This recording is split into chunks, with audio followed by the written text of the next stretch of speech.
Hi, my name is Anthony Lee, and just like the rest of you, I'm not really sure how to do a TED Talk. But what I do know is that culture is a pathway to your family's past and should help guide you into your future. Around the world, and even in our own backyard, culture is slowly slipping away. I believe that the youthful population of today has a hand in this. It is important that we hold on to old traditions, but also allow new influences to enter our lives. Although some may be held back by public opinion, rediscovering your culture just might save it. In the words of Marcus Garvey, a people without the knowledge of their past history, origin, and culture is like a tree without roots. Our roots are what hold us closer to each other. It brings color and flavor into our lives, just like Food Network. America would not be known as the mixing pot of the world if people did not embrace their homeland traditions. With a population of more than 315 million, it just goes to show how many different traditions there are in the United States. If the nation continues to diversify at the rate it is right now, racial stereotypes would cease to exist. It is important that we as a people keep our traditions alive, but also dare to discover new ones. Ancient cultures are dying along with its last native tongue. Passing these skills on will preserve its history and also rejuvenate the new generation. Mahatma Gandhi once said, "No culture can live if it attempts to be exclusive." Our thoughts are just a blank canvas for creativity, and this creativity is greatly influenced by the culture around us. Even in this boring town called Fresno, fruits and vegetables from all over the valley come to town to be sold. At these exchanges, we also exchange culture and our traditions from other towns around the valley like Chowchilla, Madera, and Lemoore.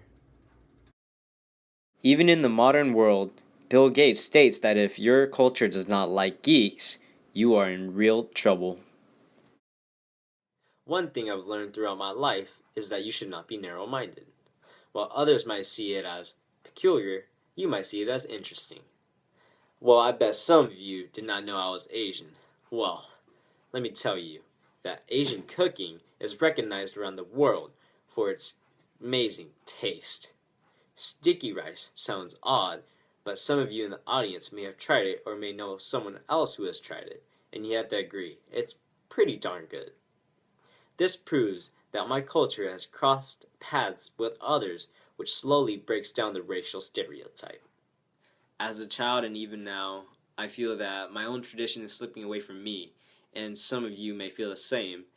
And what I'm trying to do is just make everyone more aware of their own situation and how it affects them and their own families or their own religion or culture or however it affects you. As a child, I spoke more Thai and not too much Hmong. But as I grew older, I started dying off on the Thai and then I started picking up the Hmong. But I feel that might be due to the fact that I stayed with my father more than my mother. So, what I believe is that our culture might be going away because of our own situations, of how we lack the communication of speaking our own languages, just like how Spanish, it's easier to understand it if you speak it more. But if you just take the class and you don't even speak it at all, at home or with friends just for fun or at school outside of the class, then it makes it harder to understand Spanish. So that's what I believe our situation is, and that's the problem.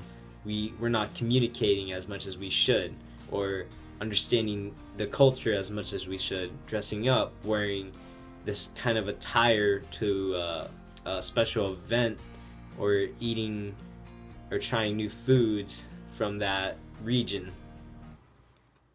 My solution to this dilemma would just be asking your parents or family members where they come from, if they came from anywhere, if they immigrated, what language did they speak, or if they speak any now, and just ask them little questions like that about their past and childhood, or what their little traditions would be on Saturday night, like playing bingo or family night or maybe a family dinner.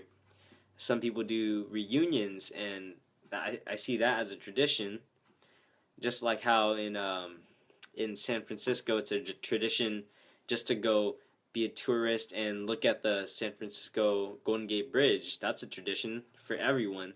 You just go there. So little things like that, if you do that on the monthly, yearly, just little things. Maybe pick up a language, try speaking one or two words that is from your mom's or father's side or family side, anything like that. So that would help preserve any culture that's left, and your parents would probably be very grateful for that. So, yeah, all right. TED Talks by Anthony Lee. Thank you.